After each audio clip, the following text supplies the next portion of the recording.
The first hunter to die never understood what killed it, and that, more than anything, was what undid the rest of the pack.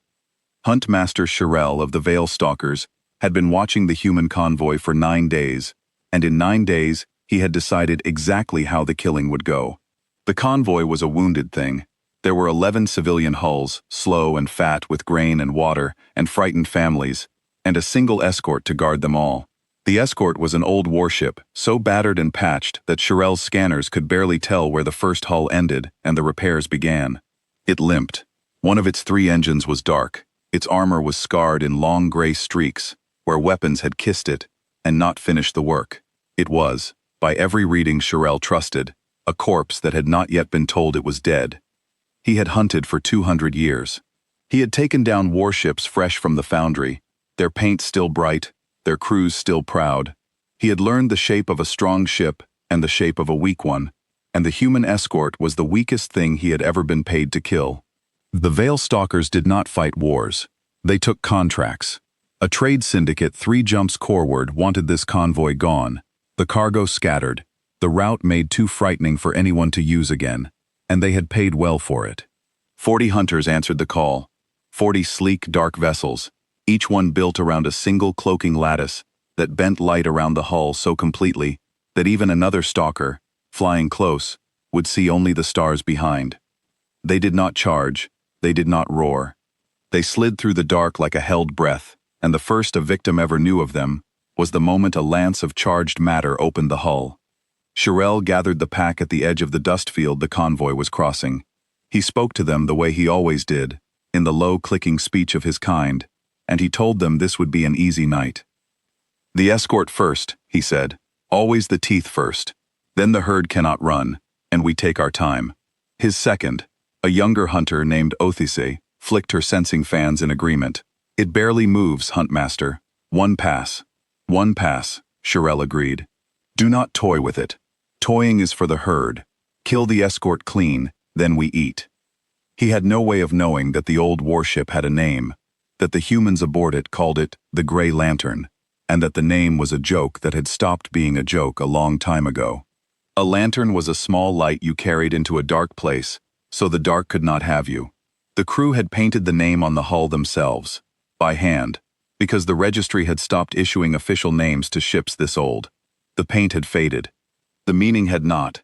He had no way of knowing that the Gray Lantern had been built 4 captains and 60 years ago, in a yard that no longer existed, for a war that the wider galaxy had never heard of, and the humans rarely spoke about. He did not know that the ship had survived 3 engagements that should have killed it, that its hull was scarred not from weakness but from refusal, that every patch and weld in its skin was a place where it had been hit, and had decided, in the cold mechanical way of a well-built thing, to keep going anyway. And he did not know, because no scanner he owned could tell him, that the dark engine was not broken. It was off. There is a difference. A broken engine is a wound. An engine that has been deliberately powered down and vented cold so that it reads as dead is a trap, and the man who had given the order to power it down was sitting in the command chair of the Gray Lantern at that very moment, very still, watching a display that no enemy scanner could see, counting the dark shapes as they gathered. His name was Edmund Caro, and he was 68 years old, and he had been captain of the Gray Lantern for 19 of those years. He was a big man gone lean with age, with hands that had grown careful the way a surgeon's hands grow careful, and a voice that almost never rose. He had a way of going very quiet before something happened, and the crew had learned to read that quiet the way sailors of an older world had learned to read the color of the sky. When Caro went quiet, you checked your station. When Caro went still, you said your prayers. Caro was very still now. The bridge of the Gray Lantern was small and old and dim, lit mostly by the soft amber of the instruments, rather than any wash of overhead light, because Caro ran the ship dark whenever he could. Light leaked. Heat leaked. Sound, in its own way, leaked. An old captain learned to seal those leaks one by one, until the ship became, in the language of the sensor crews who hunted such ships, a hole in space, where a warship ought to be. Beside him, at the sensor station, sat the youngest officer aboard, and she was the reason Caro knew the hunters were there at all. Her name was Priya Vance. She was 23. She had come aboard the Gray Lantern 14 months ago as a sensor technician 3rd class, fresh out of a training program that had taught her every theory and almost no practice. And in 14 months, Caro had watched her become the single best pair of eyes on his ship. She had a gift for it. The other sensor officers read their boards. Vance listened to hers. She talked about the readings the way a doctor talks about a patient who cannot speak for himself, in terms of what they were trying to tell her and what they were trying to hide. 3 days ago, she had found the hunters. There had been nothing to find. That was the point of the Veil Stalkers. There was never anything to find. But Vance had noticed, over the long, boring crawl across the dust field, that the dust itself was lying to her. Not in any one place. In a pattern. The fine gray particles that filled this stretch of space drifted on a slow tide, the way fine particles do. And that tide had a shape, and the shape had holes in it. Small ones, moving ones. Places where the dust parted around something it could not see, and closed again behind it, the way water closes behind a swimmer. She had not said hunters. She had not known the word yet. She had said, very quietly, leaning toward the captain's chair, "Sir, the dust is moving wrong. There's something in it, more than one something." And Caro, who had spent 40 years learning that the worst threats are the ones you cannot see, had not laughed at her, had not told her it was sensor ghosts, had not done any of the things a lesser captain would have done. He had leaned over her board and looked at the moving holes in the dust for a long time, and then he had said, "How many somethings, Officer Vance?" "I can count 9 clearly," she had said. "I think there are more. They're spaced like a net, like they're herding us toward the open lane." "They are," Caro had said. "Good eyes." That had been 3 days ago. In the 3 days since, Caro had done a thing that Shirel, watching from the dark, had read entirely wrong. The captain of the escort had powered down one engine. He had let the ship slow. He had let it limp. Shirel had read this as a dying ship growing weaker. It was the opposite. It was an old hunter who had recognized other hunters, lying down in the grass and going still, so that the things stalking him would come close enough to reach. Caro had spent 3 days letting the pack believe in the corpse. He had let the Gray Lantern look slower and sicker every hour. He had ordered the convoy captains, one by one, over a tight whisper laser that could not be intercepted, to do nothing, to change nothing, to keep their families calm and their drives steady, and to trust the old gray ship at their flank, even when it looked like it was failing them. Some of them had not wanted to. One of them, a stubborn man named Holt, who captained a water hauler and had 3 generations of his family aboard, had argued. "Your ship is dying," Holt had said over the whisper laser, his voice tight with the particular fear of a man responsible for children. "We should scatter while we still can. Make for the dust banks. Hide." "If you scatter," Caro had told him, gently, "the way you tell a frightened man a hard truth, they take you one at a time, and there is nothing I can do for any of you. If you stay together, behind me, in the lane I give you, then when this happens, it happens where I can put the lantern between you and them. Stay close, Captain Holt. Closer than feels safe. I know what is out there. I have been what is out there. Stay close, and keep your people in their seats, and let me work." Holt had stayed close. Now it was the 9th night, by the convoy's clock, and the trap that Caro had spent 3 days building was almost ready to close, and only 2 people aboard the Gray Lantern fully understood what was about to happen. One was Caro. The other was Priya Vance, who had counted the hunters back up from 9, day by day, to 19, to 28, to a number that made her stomach go cold. 40, she said now, very quietly, into the dim bridge. "Captain, I have 40. They've stopped maneuvering. They're holding a sphere around us, 40 hulls, all dark, all cloaked. They've finished gathering." Caro did not move. "All 40? "All 40. The last 2 slid in 20 minutes ago. They think they have us boxed." "They do have us boxed," Caro said. "That was always going to happen. The question was never whether they would box us. The question was whether they would gather first, or pick at us as they arrived." He turned his head, just slightly, and looked at the young woman beside him. "They gathered. That means a single packmaster, one contract, one mind. He wants to do it all at once. He wants it clean. That is good for us." "How is 40 enemies in a sphere around us good for us, sir?" Vance asked. There was no panic in her voice. There was something better than no panic. There was trust, and under the trust, the beginning of understanding. Because, Caro said, and for the first time in 3 days, something moved at the corner of his mouth that was almost, not quite, a smile. A thing that gathers into a sphere to kill you is a thing that has put all 40 of its hunters inside the range of a weapon it does not know you have. He thinks he is the net. He has made himself the catch. He reached forward, unhurried, and laid 2 fingers on the panel that controlled the second engine, the one the whole galaxy believed was dead. "Officer Vance," he said, "wake the ship." It is worth understanding what those 3 days had been like aboard the Grey Lantern, because the fight that ended 40 hunters in 9 minutes was not won in those 9 minutes. It was won in the 3 days before, in a kind of slow, quiet war of nerves that no one outside the ship would ever see or sing about. When Priya Vance first told the captain that the dust was moving wrong, Caro had not sounded a single alarm. That had surprised her at the time. She had expected the ship to go to battle stations, the corridors to fill with running feet, the calm to break. Instead, Caro had done the opposite. He had ordered the ship to grow calmer. He had ordered the lights dimmed further, the heat trimmed back, the loud machinery slowed, the crew kept at their normal watches as though nothing in the universe were wrong, and he had explained why, to her, quietly. Because she was the one who had found the thing, and she deserved to understand the answer to it. "There are 2 kinds of enemy," Caro had said. "The kind that wants you to know it is coming, and the kind that does not. The first kind, you frighten back. You light up, you show your teeth. You make so much noise that the easy meal stops looking easy. But this kind, Officer Vance, this kind does not care how many teeth you show, because it does not intend to ever be where the teeth are. This kind you do not frighten. This kind you fool. And you cannot fool a watching enemy by suddenly behaving like a ship that knows it is being watched. So we are going to behave like a ship that does not know. We are going to be the easiest, sickest, most oblivious meal these hunters have ever stalked, right up until the moment we are not."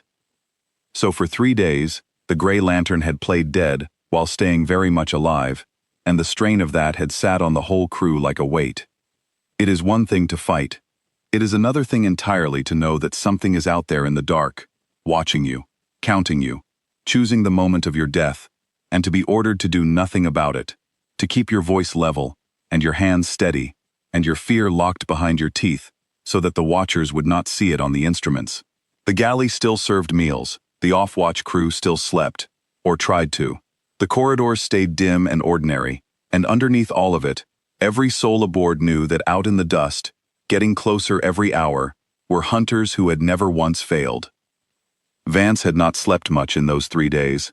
She had stayed at her board far past her watches, because she was the only one who could see the holes in the dust, and because she could not make herself leave the one place where she could keep counting them. Caro had come to her on the second night, when the count had reached 28, and had set a cup of tea down beside her board, and had told her to drink it, and had sat in the next chair for a while without saying anything, just watching the plot with her, 2 people keeping a vigil in the dark. "You found them," he had said finally. 9 other species crossed this field and did not. You did. Whatever happens, that is already true, and no one can take it from you. He had paused. But you cannot count them all night, every night, until the fight. You will be exhausted when it comes, and I will need you sharp.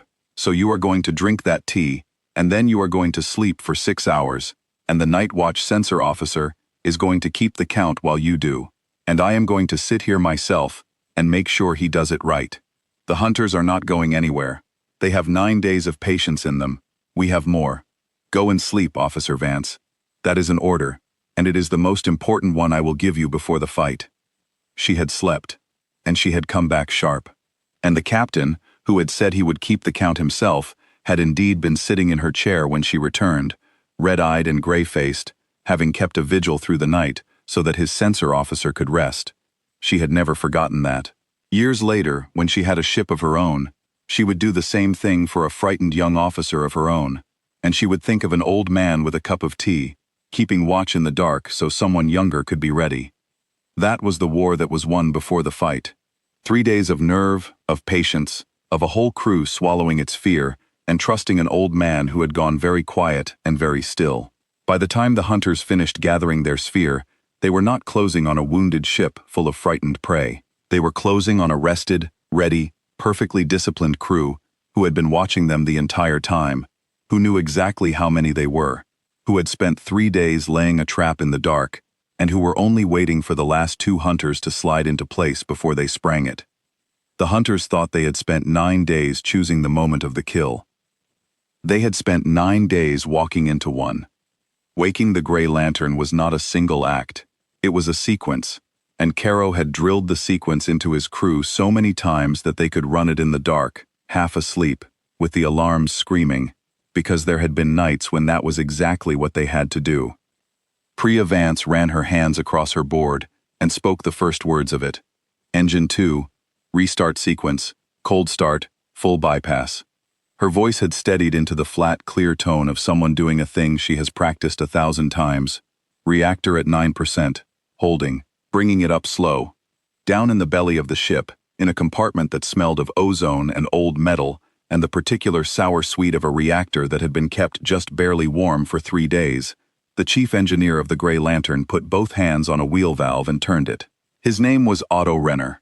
He was 51, and he had served on the Lantern longer than Caro had, under 2 captains before him, and he loved the ship the way some men love a difficult horse, with full knowledge of every way it could kill him, and no intention of riding anything else.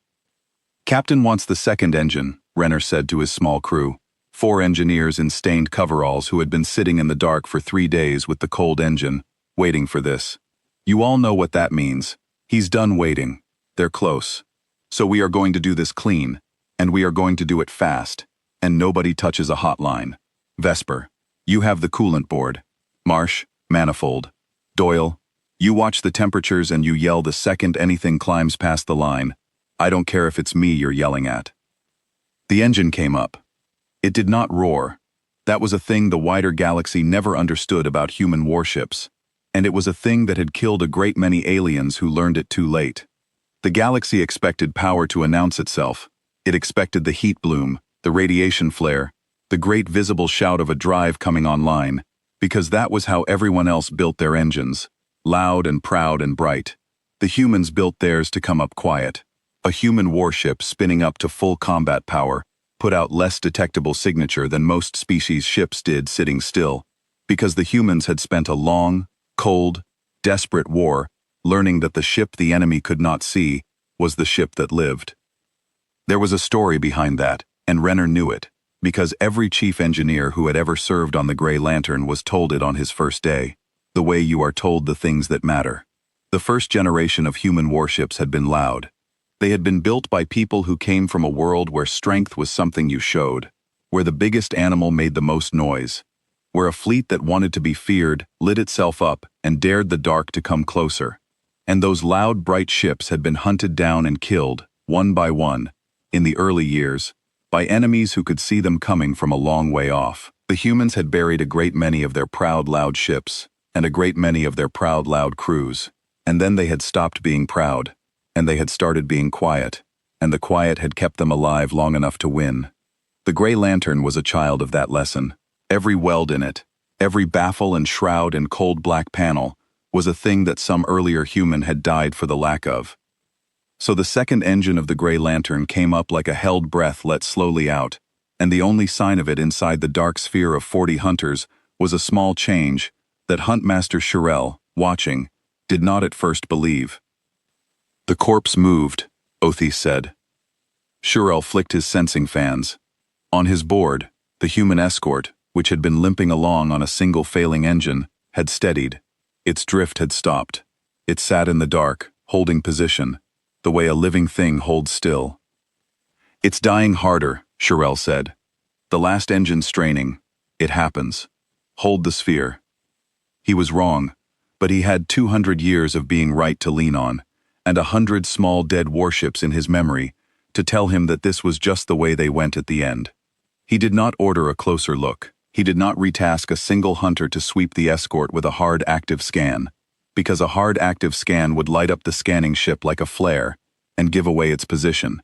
And the first rule of the Veil Stalkers was that you never gave away your position, not for anything, because the cloak was everything, and a hunter who broke cloak was a hunter who died. It was a good rule. It was the rule that had kept the Veil Stalkers alive and feared for 400 years.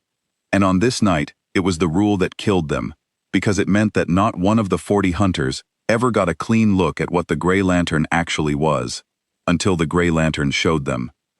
There is a kind of strength that is also a cage.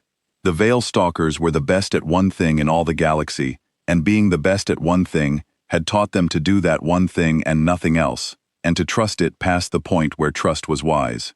Their cloak had never failed. So they had built every habit, every rule, every instinct around the unshakable belief that the cloak would never fail. They had stopped imagining the kind of enemy who would not bother to defeat the cloak at all, who would simply make the space around it dangerous, in a way the cloak could not hide from. Shirel could not imagine such an enemy, because in 200 years he had never needed to. That failure of imagination was about to cost him everything, and it had been bought and paid for by his own long, unbroken success.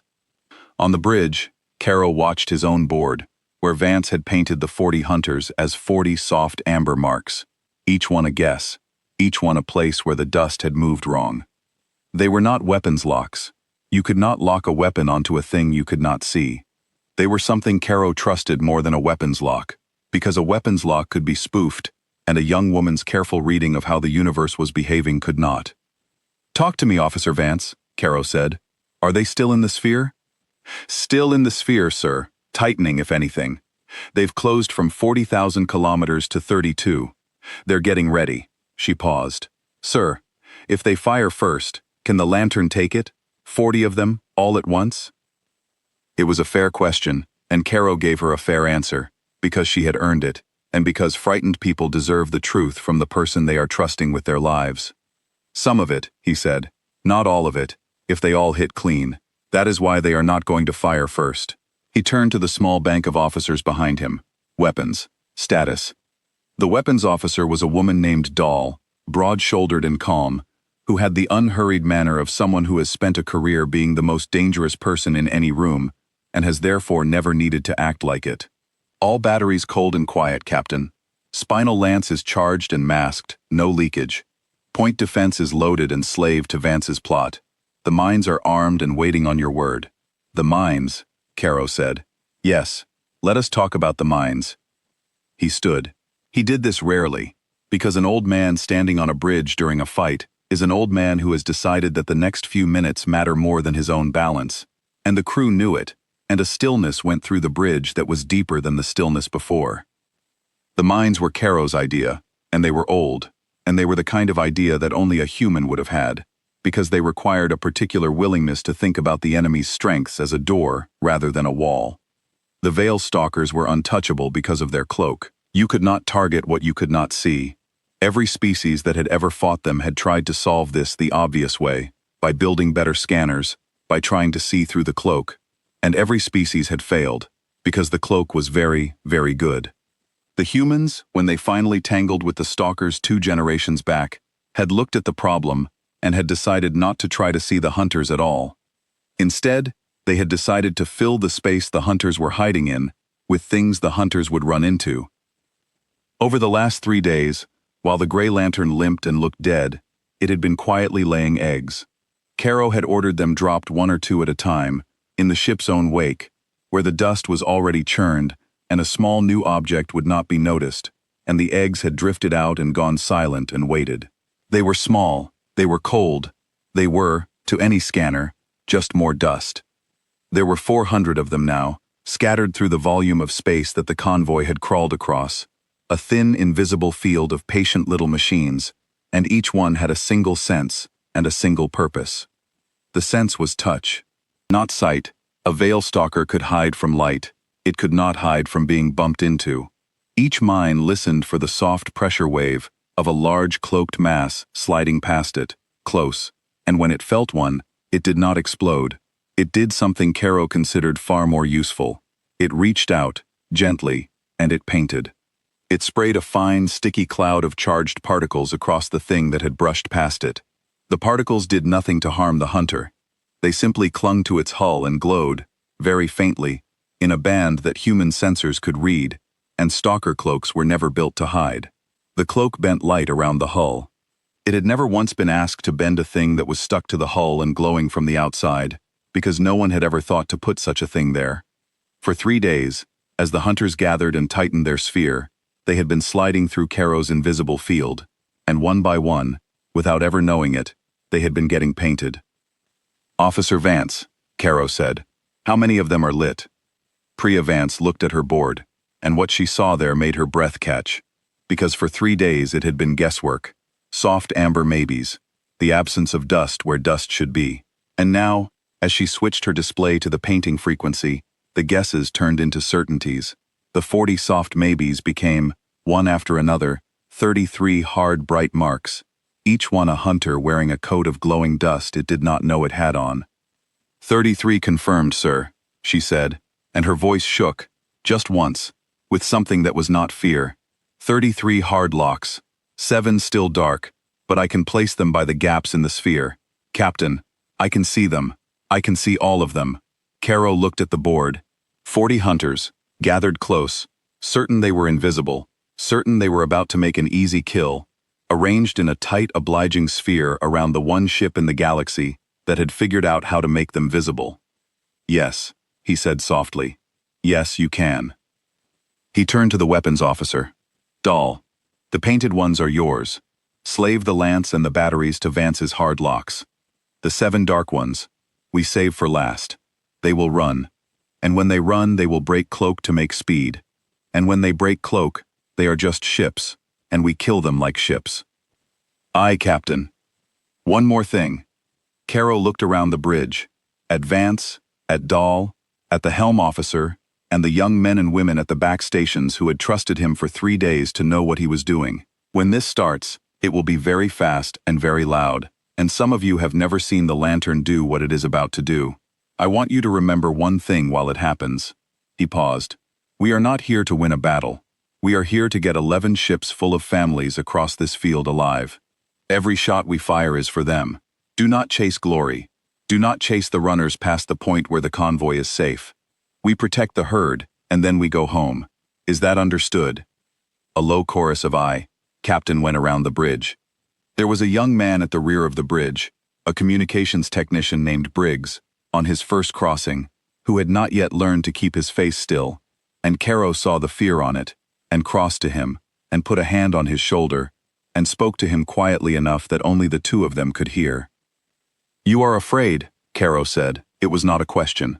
"That is correct. A man who is not afraid right now is a man who does not understand what is happening, and I do not want fools at my stations. You are not a fool. You are afraid, and you are at your post, and you are going to do your job anyway. Do you know what that is called?" "No, sir," Briggs managed. "That is called courage," Caro said. "Not the absence of fear, the presence of fear, and the doing of the work anyway. You have it. I can see it. Now sit up straight and watch your board, and remember that the families in those hulls are more afraid than you are, and you are about to be the reason they get to stop being afraid." Briggs sat up straight. The fear did not leave his face, but something else came into it, alongside the fear, and it held the fear down, and that was all Caro had ever needed from anyone. He returned to his chair. He laid his hands on the arms of the old command chair, the way he had 10,000 times before, and he looked at the 40 marks on the board for one last moment, and then he gave the order in the same quiet voice he used to ask for coffee. "Light them up." Down in engineering, the 3 days of the cold wait had been their own particular kind of hard, and Otto Renner had spent them keeping his small crew from coming apart at the seams. A cold engine is a frightening thing to an engineer. Everything in Renner's training and his 30 years of instinct told him that an engine should be warm, should be turning, should be breathing, that a cold reactor is a dead reactor, and a dead reactor cannot save you when you need saving. To deliberately power down the second engine and vent it cold, to make it read as a wound, and then to sit beside it in the dark for 3 days, knowing that at any moment the captain might call for it, and it would have to come up perfectly, on the first try, with no time to coax it, was the kind of thing that wore on a man. His youngest engineer, a woman named Vesper, had said it out loud on the second day, what they were all thinking. "What if it doesn't light, Chief? 3 days cold. What if we get the call and she stutters?" "She won't stutter." Renner had said. But what if she does? And Renner had put down his tools and looked at his crew, all four of them, sitting in the ozone-smelling dark beside the cold engine, and he had given them the truth, because they had earned it, and because frightened people work better with the truth than with comfort. I have served on this ship for 30 years, he had said. 3 captains. I have taken this engine apart with my own hands more times than I can count, and put it back together, and I know every weld and every line and every mood she has, the same way I know my own heartbeat. When the captain calls for her, she is going to come up clean, because I am going to make sure of it, and you are going to make sure of it, because that is the job. The captain up there is betting 11 ships full of families on this engine, lighting on the first try. He bet them on it because he trusts us. He would not have made the plan if he did not trust us to do our part. So we do not get to be afraid that she might stutter. We get to make sure she doesn't. There is a difference, and the difference is the whole job. So they had spent 3 days making sure. They had gone over every line and seal a dozen times. They had pre-warmed what could be pre-warmed without showing heat to the outside. They had walked the startup sequence in their heads and out loud, until each of them could have run it blind. They had turned their fear into preparation, the way Renner had taught them, the way the best engineers always did, until there was nothing left to check and they could only sit and wait, which was the hardest part of all. And when the call had come, when Vance's voice had come down from the bridge saying Engine 2, restart, cold start, the engine had come up clean, on the first try, exactly as Renner had promised, because 30 years of an old man's hands and 3 days of a frightened crew's preparation had made it so. Vesper had let out a breath she seemed to have been holding for 3 days. Renner had not said I told you so. He had only nodded, once, and put his hand flat on the warming hull of the engine, the way a man pats the neck of a horse that has just run the race of its life, and he had said, quietly, so only the engine could hear it, "Good girl," and then the fight had been on and there had been no more time for anything but the work. It was a thing the wider galaxy never understood, and never would, about why the human ships were so hard to kill. They thought it was the weapons, or the armor, or some trick of the cloak. It was none of those things, or rather it was all of them, and something underneath all of them. It was that on a human warship there was always, in some dark compartment that no enemy would ever see, a man like Otto Renner, with his hand on a cold engine, 3 days into a vigil, turning a whole crew's fear into the simple stubborn certainty that when the moment came, their part of the ship would not fail, because they would not let it. Because somewhere up above them, people were trusting them with their lives, and that trust was a thing you did not break, not for anything, not ever. The first hunter to die was the one Huntmaster Shirel had placed closest to the escort, a young male named Tael, who had been with the pack for only 11 hunts, and who had asked, before they gathered, whether he might take the killing shot on the escort himself. Shirel had told him no, that the killing shot was Otheses, but that Tael could fly the lead position, closest to the corpse, so that he would be the first to feed. He was the first to feed. He simply was not the one feeding. The spinal lance of the Grey Lantern was the single most powerful thing the old ship carried, a weapon that ran the entire length of the hull, and it had been masked and silent and charged for 3 days. When Dahl released it, it did not warm up. It was already at full charge. There was no flare, no rising whine, none of the visible foreplay that the rest of the galaxy associated with a heavy weapon coming to bear. There was simply the ship, dark and still, and then there was a line of light so straight and so brief that it seemed less like a weapon firing and more like the universe deciding, for one instant, that there should be a line there. The line passed through the place where Tael's ship was, and Tael's ship stopped being a ship. His cloak did nothing. The lance was not aimed at his cloak. It was aimed at the soft glow of charged dust that one of Caro's patient little minds had sprayed across Tael's hull 6 hours earlier, a coat of glowing paint that Tael had never known he was wearing, and the lance found that glow with the cold accuracy of a machine and a young woman who had spent 14 months learning to read the universe, and it did not miss. Shirel saw one of his hunters vanish from the sphere.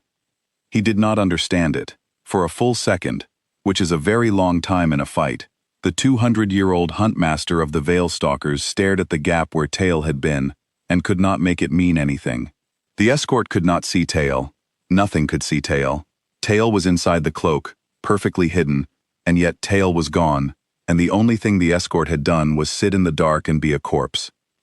His first thought, the thought of a creature who has been the predator for 200 years and cannot easily imagine being anything else, was that Tail had made a mistake, that the young hunter had drifted too close, had collided with a piece of debris, had suffered some failure of his own drive. Predators do not, in their first moment of danger, reach for the explanation that they are being hunted. They reach for the explanation that the prey has somehow won a stroke of luck. Shirel reached for that explanation now, and held it for exactly as long as it took the corpse to fire again. Othise died second. She died the same way Tael had, picked out of the invisible dark as if the dark were not there at all, and this time, Shirel saw the line of light reach out from the escort and touch the exact place where Othise's cloaked ship hung, a place that should have been impossible to know, and a cold horror moved through him that he had not felt in 200 years of hunting. It sees us, he thought. The corpse sees us. How does the corpse see us? There was no answer. That was the part that broke something in him. In 200 years, he had never once been in a fight where he did not understand what was happening, where he could not name the threat and counter it. The Veil Stalkers fought a knowable war. You cloaked, you closed, you struck, and the prey died never having seen you. And if the prey ever did manage to hurt you, it was because you had made a mistake you could name and would not make again. This was not that. There was no mistake to name. There was only a dead ship that was not dead, sitting in the dark, reaching into the cloak and pulling his hunters out of it one at a time, and Shirel could not see how. And a huntmaster who cannot see how is a huntmaster who cannot lead. He did the thing that 200 years had taught him to do, the thing that had always worked, the thing the Veil Stalkers did when a hunt went wrong. He ordered the pack to scatter and recloak deeper, to put distance and dust between themselves and the thing that had somehow gained sight, to vanish and regroup, and come back at the corpse from a new angle, once they understood what had changed. It was the worst order he could have given, and he gave it because it had never once been wrong before. When the hunters scattered, they moved. When they moved, they slid faster through the dust. And the dust, for 40,000 kilometers in every direction, was full of Caro's patient little eggs. The painting field did what it had been built to do. As the panicking hunters drove hard for the edges of the volume, they brushed past mine after mine after mine, and each one woke and reached out and sprayed its soft glowing coat, and on Pre-Avance's board the 7 dark marks that had been guesses turned, one by one, into hard, bright certainties. The harder the hunters ran, the more of them got painted, until there was not a single ship in Shirel's pack that was not wearing a coat of light it could not see and could not shed. All 40 confirmed, Captain, Vance said. Her hands were flying across her board now, but her voice had gone past fear into a place of pure, cold focus, the place a person goes when they realize they are very good at the one thing that matters most right now. All 40 hard locks. They're running. They think they're hiding. They're not hiding, sir. I have every one of them. Then we do not let them go home, Caro said, to do this to someone who cannot see them. Dahl, working from the edges in. Take the ones closest to the convoy first. What followed was not a battle. A battle has 2 sides who can both fight.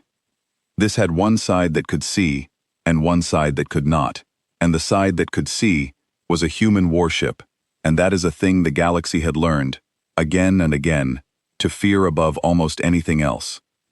The Grey Lantern stopped pretending to be dead, and became, for the space of 9 minutes, exactly what it had been built to be. The second engine held it steady, and turned it on a coin. The batteries Dahl had kept cold and quiet came alive all along the scarred old hull, and where the spinal lance reached out to take the larger hunters, the batteries swept the dark and plucked the smaller ones out of their cloaks one after another, never wasting a shot, never firing at a place where a hunter was not. Because Vance was telling Dahl exactly where each one was, and Dahl was a woman who did not miss. Down in engineering, Otto Renner felt the fight in the soles of his feet. He could not see it. He had no plot, no window, only his temperature board and the deep voice of the ship around him, and he read the fight the way a blind man reads a room, by sound and tremor, and the long familiar language of a ship he had served for 30 years. He felt the lance fire by the way the whole hull sang for an instant each time. A single clean note, the note of a great weapon discharging into the dark. He felt the batteries by the lighter, faster patter that ran through the deck plates. He felt the ship turn, and turn again, sure and quick. And he grinned at his crew in the ozone-smelling dark. A fierce, ugly grin, because the old girl was dancing, and she only ever danced when she was winning. "Hold those temperatures," he said, though they were holding fine. "She's earning her keep up there. Don't you dare let her down." Shirel watched his pack die. He watched it the way a man watches a thing he does not have the words for. The Veil Stalkers had a long memory, and many songs, and in all of them, across 400 years, the pack was the thing that could not be caught, the silent death, the hand from the dark. There was no song for this. There was no song for the corpse that sat up and reached into the cloak and pulled the hunters out of it like a child pulling fish from a barrel. He lost 6 in the first minute, 11 in the second. By the 4th minute, half his pack was simply gone, and the survivors were no longer running in any pattern he could direct, because terror does not keep formation. He tried to rally them.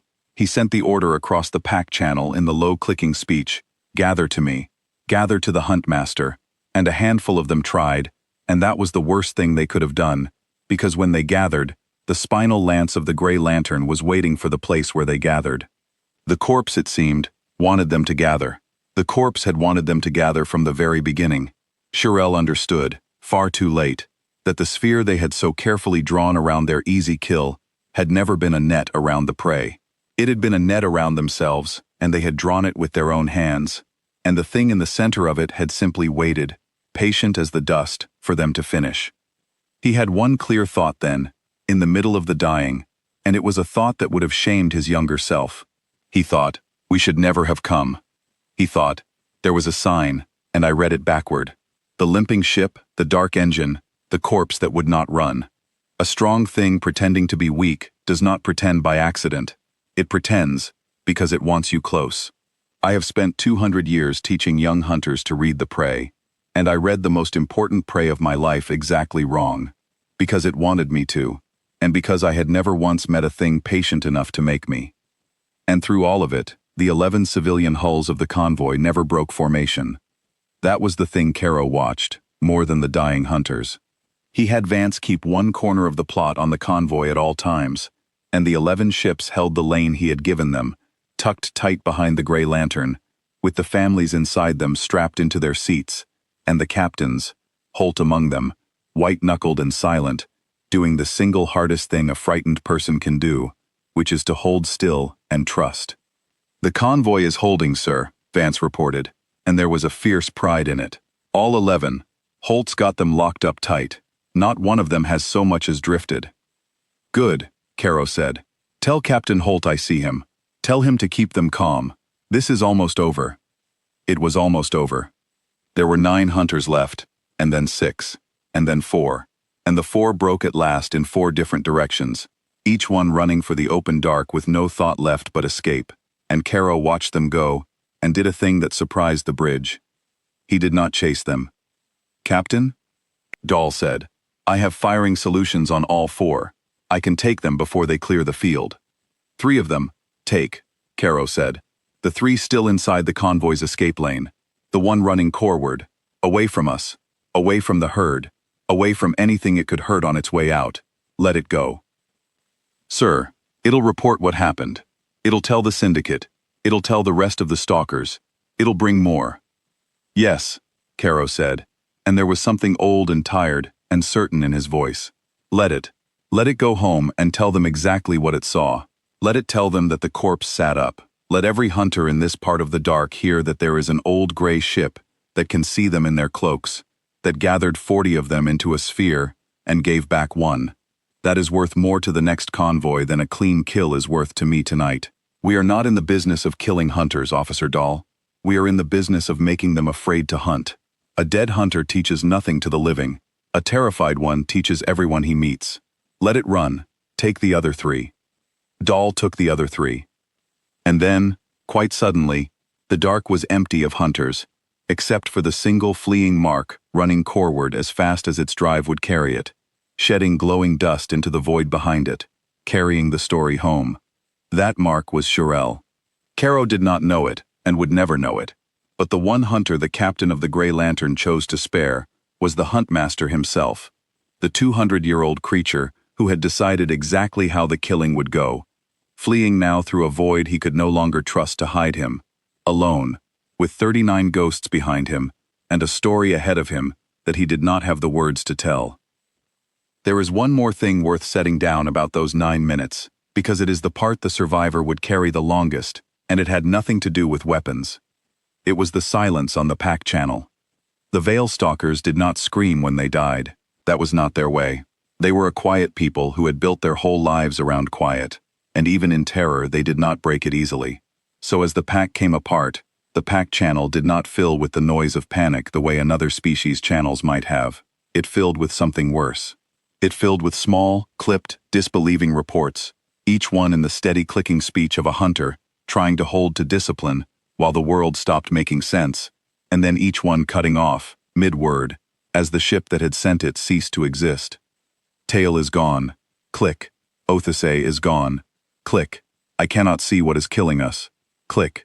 Huntmaster, the corpse is, and then nothing.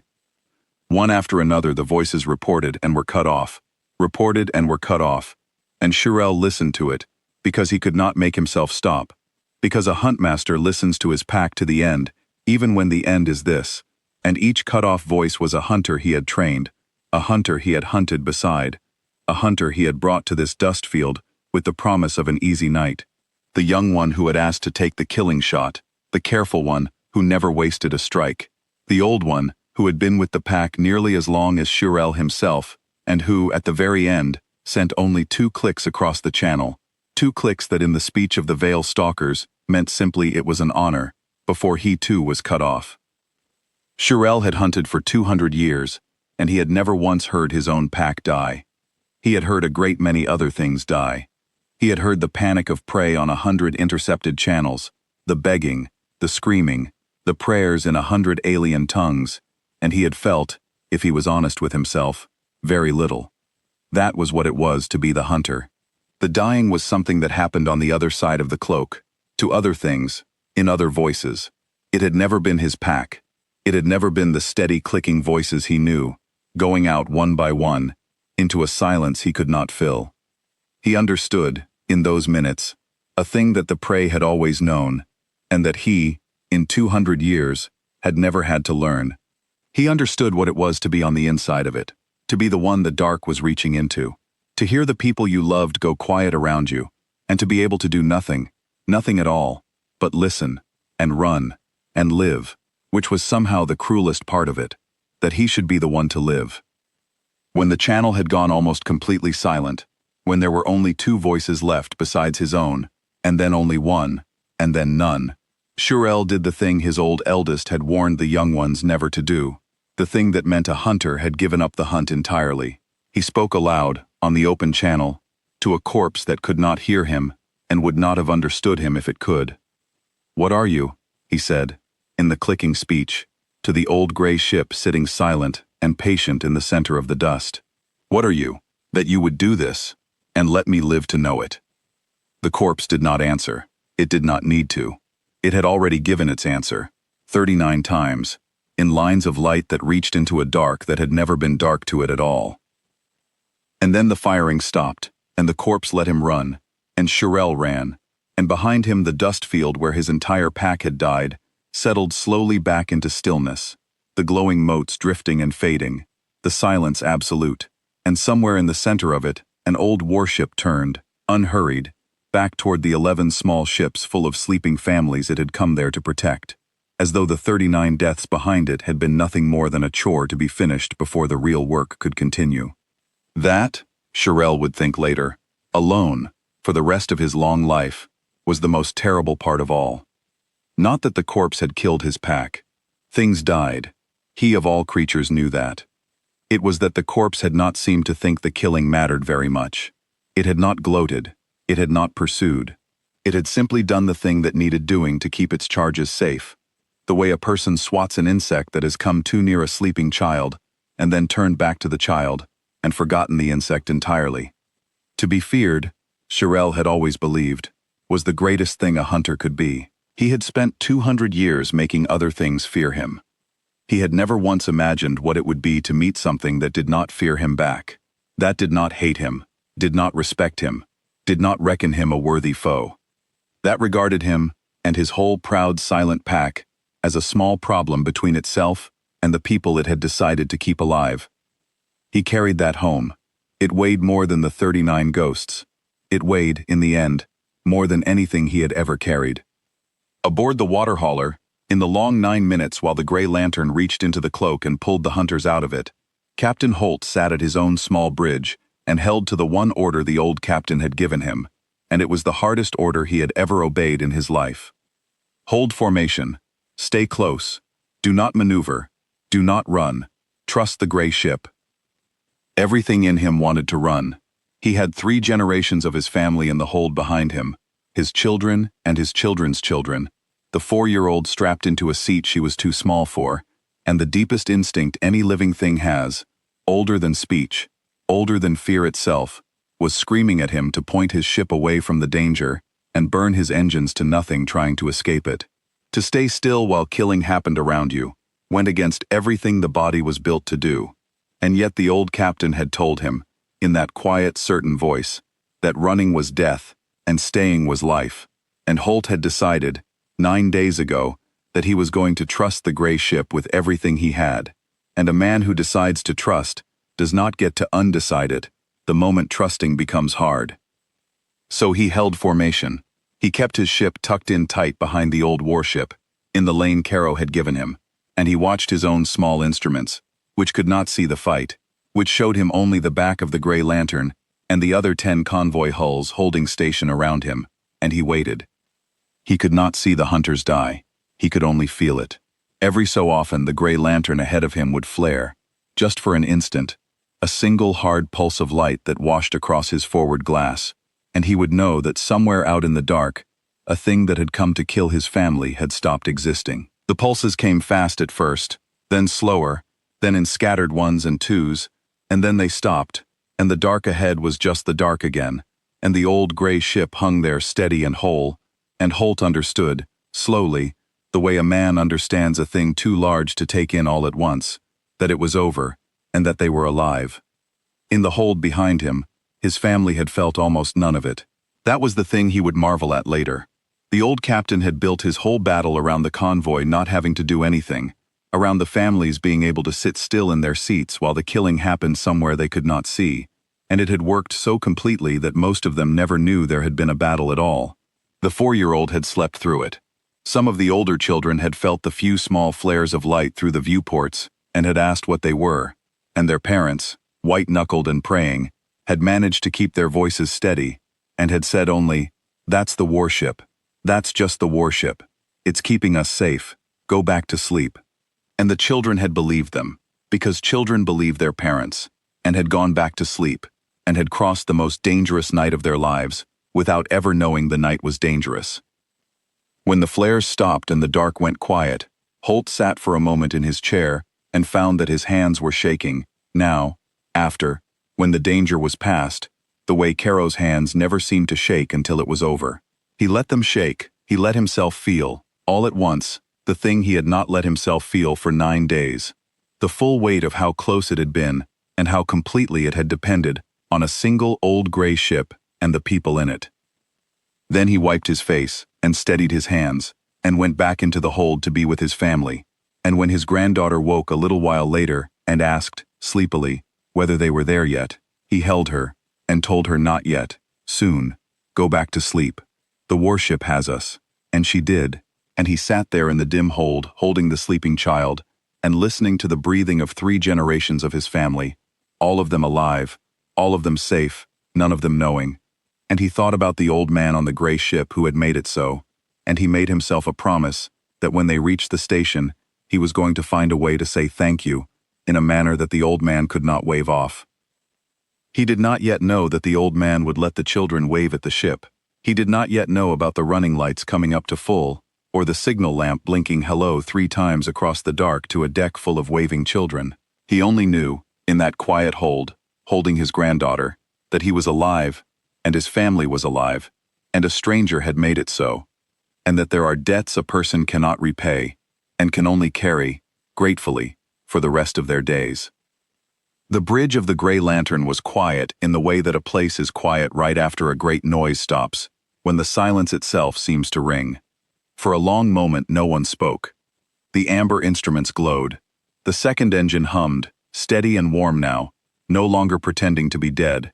Priya Vance sat very still at her board, looking at the place where 40 marks had been, and where now there was nothing but one fleeing dot and the slow drift of dust. It was Caro who broke the silence, and he broke it the way he did most things, gently. "Officer Vance," he said. "Damage report from the herd. Did we lose anyone?" It took her a moment to make her hands move. Then she ran the convoy channels, one ship at a time, and her voice when she answered was not quite steady. "All 11 hulls intact, Captain," she said. "No casualties. Captain Holt is reporting some sick children and one broken arm from the maneuvering, but everyone's alive. Everyone's alive, sir. All of them. Something went through the bridge then that was bigger than relief and quieter than a cheer. It was the particular feeling of people who have just done the hardest version of their job and have not failed at it." Dahl let out a long breath. The helm officer put his face in his hands for a second, just one, and then lifted it again. The young communications technician, Briggs, who had been afraid and had done his job anyway, sat staring at his board with an expression that was halfway between disbelief and a kind of wild private joy, the look of a young person who has just discovered that the worst thing he could imagine has happened, and he is still here, and still himself. Somewhere at the back of the bridge, another technician was crying, without making any sound. And no one minded, because there are nights when crying is simply what the body does when it is finally allowed to. "Otto," Caro said into the engineering channel, "how is my second engine?" Down in the belly of the ship, Otto Renner wiped his hands on a rag that was past helping, and looked at his temperature board, where every line had stayed under the red the whole way through, because his people were good, and his ship was good, and he had not let a single hot line get away from him. "Engine 2 is fine, Captain," Renner said. "Better than fine. 3 days cold and she came up clean and held full combat power for 9 minutes without a complaint. This old girl..." He stopped. The crew around him heard the catch in their chief's voice, and pretended not to. "This old girl's got plenty left in her." "She does," Caro agreed. "Thank your people for me, Otto. Every one of them. They held the line down there in the dark for 3 days waiting for a fight, and when the fight came, they did not flinch. That is the hard part. The waiting. They did it. Tell them I said so." "I will, Captain." Caro closed the channel and sat back. For a moment, the weight of his 68 years showed on his face, the way it never did during the work itself, only ever after, when there was room for it. He had seen a great many fights, and he had learned that the cost of a fight does not arrive while it is happening. It arrives afterward, in the quiet, when the body finishes deciding it is going to live, and lets the rest of itself catch up. He let it catch up now, for the space of a few breaths, and then he straightened, because a captain does not get to rest while the convoy is still in the field. But first there was a thing he wanted to do, and he had decided to do it now, while the feeling was fresh, because he had learned a long time ago that the moments worth marking should be marked the moment they happen, or they slip away. He stood up again, and the bridge stilled. "Officer Vance," he said, "stand up, please." Priya Vance stood. She was 23 years old, and her uniform was rumpled from 3 days at her station, and her eyes were red, and she had no idea what was about to happen. 14 months ago, Caro said to her, but loud enough that the whole bridge could hear, because that was the point. A sensor technician 3rd class came aboard my ship. She had every theory and almost no practice. I will be honest with you, Officer Vance. I did not expect much. I have had a great many bright young people come through this ship over 19 years, and most of them are competent, and a few are good, and once in a very long while, one of them is something else. He paused. 3 days ago, you looked at a field of dust that 9 other species have crossed and died in, and you saw that the dust was lying to you. You found 40 cloaked hunters with nothing but your own eyes, and your own patience, and a refusal to believe the easy answer. And tonight you sat at that board, and you painted 40 invisible ships for me, one at a time, And you did not miss a single one.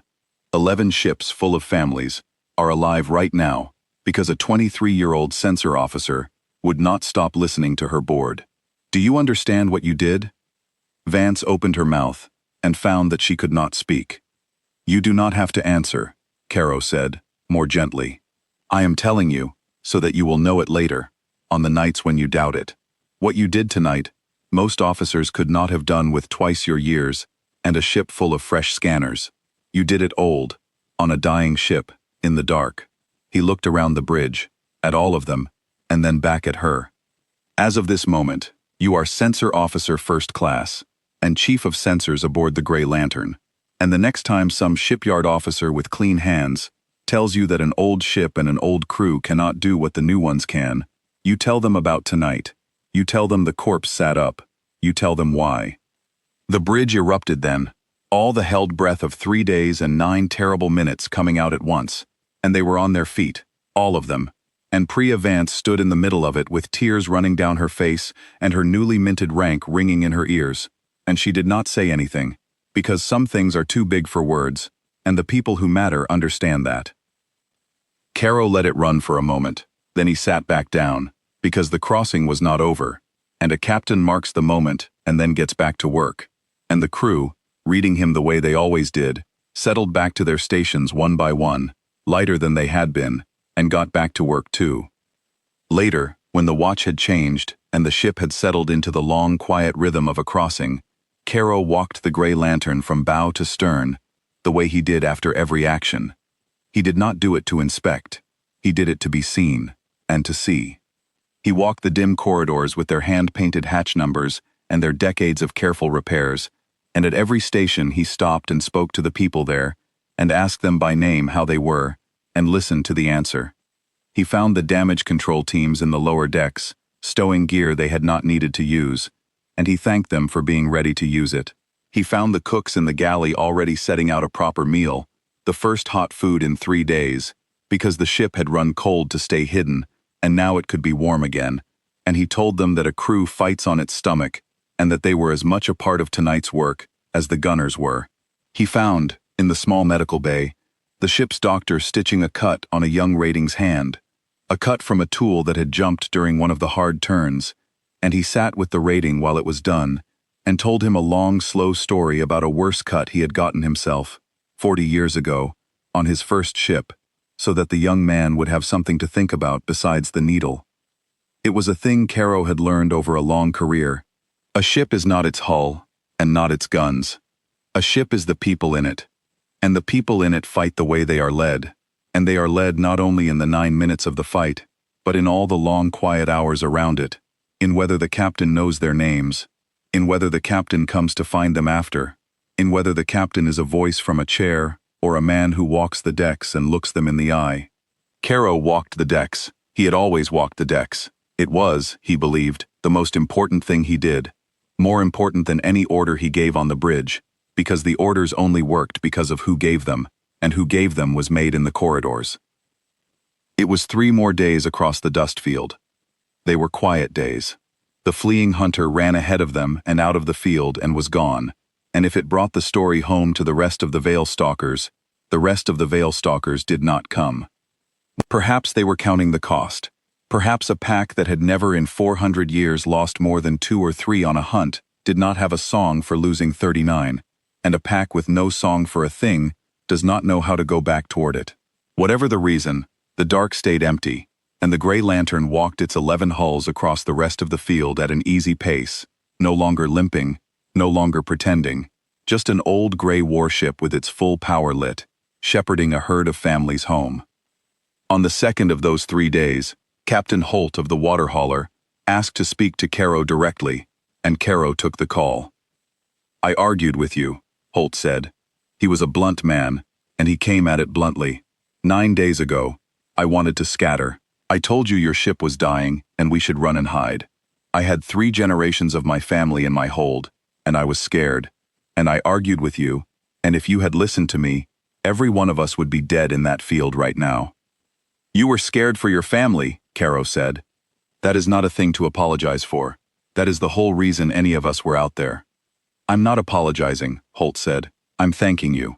There's a difference, and you of all people should know it." He paused. "My youngest grandchild is 4. She slept through the whole thing, strapped into her seat. She'll grow up, and she'll never know how close it was. She'll never know your name, or your ship's name, or that any of it happened. And that's the point, isn't it? That's what you do. You stand in the dark so the children can sleep through it, and never know there was anything to be afraid of." Caro was quiet for a moment. On the old bridge, in the amber light, the captain of the Grey Lantern looked at nothing in particular, and seemed, for once, to have nothing quiet and certain to say. "Yes," he said finally. "That is the point. That is exactly the point. Thank you for seeing it, Captain Holt. Most people never do." He paused, and something in his voice grew lighter, the way an old man's voice grows lighter when he decides to let a stranger in a little way. "I will tell you a thing I do not tell many people. I have been doing this for a very long time. 40-some years out here in the dark, 19 of them in this chair. And in all that time, the only nights I have ever counted as good nights, the only ones, are the nights when nothing happened to the people I was guarding, when they crossed the field and never knew there was a field to cross. By that count, Captain Holt, tonight was a good night, the best kind. So strap your granddaughter in tight. We have one more dust bank to cross, and then you are home, and she will go on never knowing. And that, to me, is worth more than any medal anyone has ever pinned on this old gray hull." There was a thing that happened at the last dust bank that Caro had not planned for, and could not have planned for, and it stayed with him longer than the fight did. The convoy had asked, over the whisper laser, whether the Grey Lantern would come into the station with them when they reached the far side. It was a small thing, a courtesy, the kind of request a guarded convoy sometimes makes of its guardian when the danger is past. Caro had meant to say no. He always said no. The lantern did not dock at the worlds it protected. It held off at the edge. It watched the last hull go safely in, and then it turned and went back out, because there was always another field, always another convoy, and because an old gray warship scarred from 60 years of refusing to die was not the sort of thing you brought into a bright civilian dock full of children. But Captain Holt had not asked for himself. He had asked for the children. "They've been strapped in their seats for 9 days, Holt had said. "Most of them slept through the bad part, and don't know how bad it was. But the older ones knew something was wrong. They felt the maneuvering. They heard the grown-ups go quiet. And every one of them, every single child on these 11 ships, has been told the same thing by their parents for 9 days. That there's an old warship out there in the dark keeping them safe. And as long as the old warship is there, nothing can get them." He had paused. "They believe it like they believe in the floor under their feet, and they've never seen it. It's just been a word, a thing the grown-ups say. I'd like them to see it, just once, so that when they grow up and the night gets dark and they're afraid, they'll remember that the thing that kept them safe was real, and they saw it with their own eyes." Caro had been quiet for a long moment after that, on the old amber bridge, and the crew had pretended not to watch him, the way they always did when something reached him. "All right," he had said finally, "we will come in, just to the edge of the dock, just long enough to be seen, and then we go back out." So the Grey Lantern came in.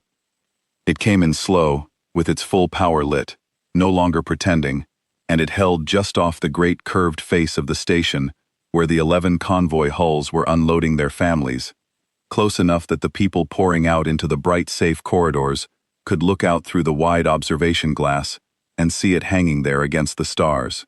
And they did look.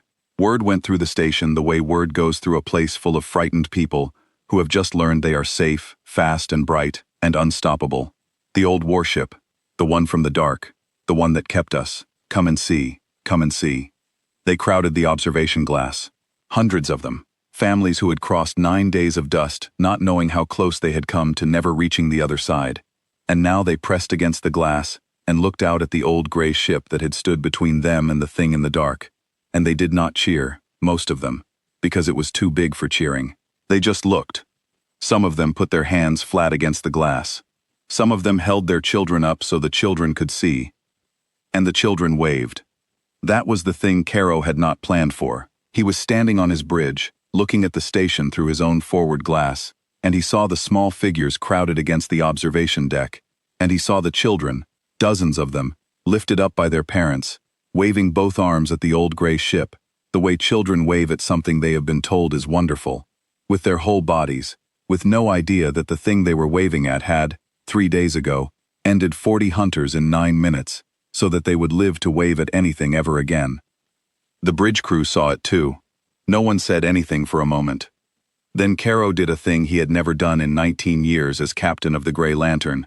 He ordered the ship's running lights, which were almost never lit, which the ship kept dark by long habit and hard lesson, every one of them brought up to full. The old gray hull, which had spent 3 days being a hole in the dark, lit up against the stars, every light it had, so that the children at the glass would see it clearly, all of it, the whole long scarred shape of the thing that had kept them. And then he had the signal lamp on the bow blink, slow and deliberate, 3 times, in the old simple code that any child who had ever been taught it would know. It spelled, in the plain language of light, hello. The children at the glass went wild. Even through the hull, even across the gap of vacuum, the bridge crew could see it, the small figures jumping, the arms waving harder, the parents laughing and crying at once. The old warship had said hello to the children, and the children had heard it, and that, Caro thought, watching them, was a thing worth 60 years of scars. He let the lights burn for a full minute, then he brought them down again, one by one, back to the dark, because the dark was where the ship lived, and the dark was where it was needed, and an old habit is an old habit even on the best of nights. Helm, he said quietly, bring us about. Easy, take us back out. And the Grey Lantern turned, slow and sure, and put the bright station and the waving children behind it, and went back toward the dark, carrying with it the one image that Edmund Caro would hold on to harder than any other from his long career, harder even than the lines of light reaching into the cloak, harder than the 39 hunters gone in 9 minutes. The image of a child at a window, lifted up in a parent's arms, waving with both hands at the old gray ship in the dark, never knowing, never needing to know, exactly what that ship had done, so that the wave could happen at all. The Grey Lantern left the station behind and went back out toward the dark, and on its bridge, with the 11 hulls safely home and the children's waving still fresh in his mind, Edmund Caro let himself, for one quiet moment, simply sit and be glad. All accounted for, Priya Vance said from the sensor station, and she was chief of sensors now, and she said it the way a chief says a thing, with the weight of someone whose word is final. All 11 home, sir. 0 losses. 0 losses, Caro repeated, and let the words sit there, because they were the only score that had ever mattered to him. He had fought a great many actions in 19 years as captain of the Grey Lantern, and 40 before that as a younger man on other ships, and the wider galaxy, if it had known of him at all, would have counted his victories by the enemies he had destroyed. 39 hunters in 9 minutes. A clean sweep of the most feared pack in this part of the dark. By that count, it was the greatest single action of his career. He did not count it that way. He never had. He counted his career by a number that was harder to see, and far harder to earn. The number of people who were alive who would not have been. The number of children who slept through the dark and woke up home. The number of times the corpse had sat up and reached into the deep, and made sure that the thing in the deep did not get to feed. That number, after this crossing, was 11 hulls higher, and somewhere among those hulls was a 4-year-old who had waved at him with both hands. That was the only victory he recognized. Far away, 3 jumps coreward, the single hunter that Caro had let run, reached the place where the Veil Stalkers gathered between contracts, and it told them what it had seen. There is no clean way to write what happened in that gathering, because the Veil Stalkers had no words for it, and a thing without words is hard to set down. Shirel told them about the corpse that sat up. He told them about the line of light that reached into the cloak as if the cloak were nothing, that found ship after ship that should have been invisible and did not miss. He told them about the sphere, 40 hunters strong, that had closed around an easy kill and had come apart in 9 minutes into one. He told them about the voices on the pack channel, going out one by one. He told them, last of all, the thing that frightened them most, which was that the corpse had let him live, on purpose, so that he could come back and tell them this, so that the story would reach them and spread among them and do to them the one thing the Veil Stalkers had done to everyone else for 400 years.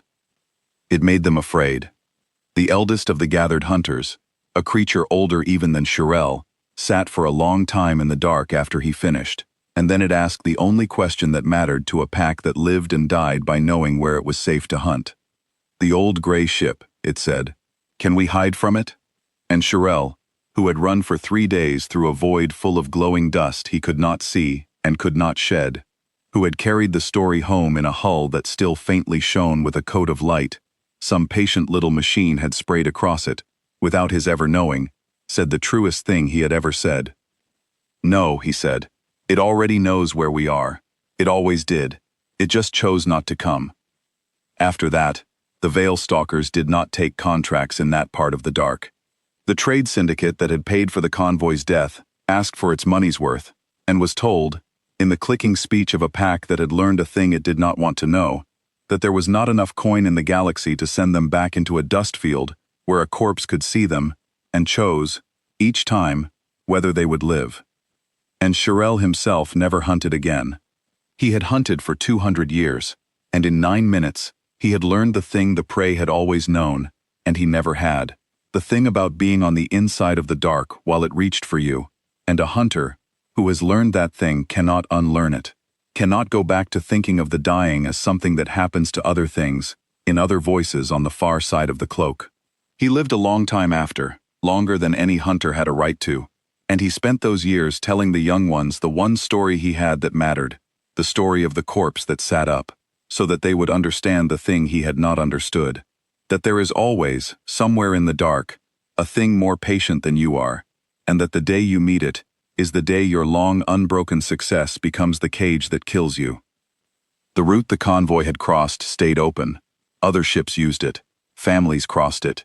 Year after year, slow and fat with grain and water, and they crossed it safely, and most of them never knew why, never knew that there had been a night when 40 hunters gathered to make the route too frightening to use, never knew the name of the old gray ship that had made sure the route stayed safe instead. That was how Caro had wanted it.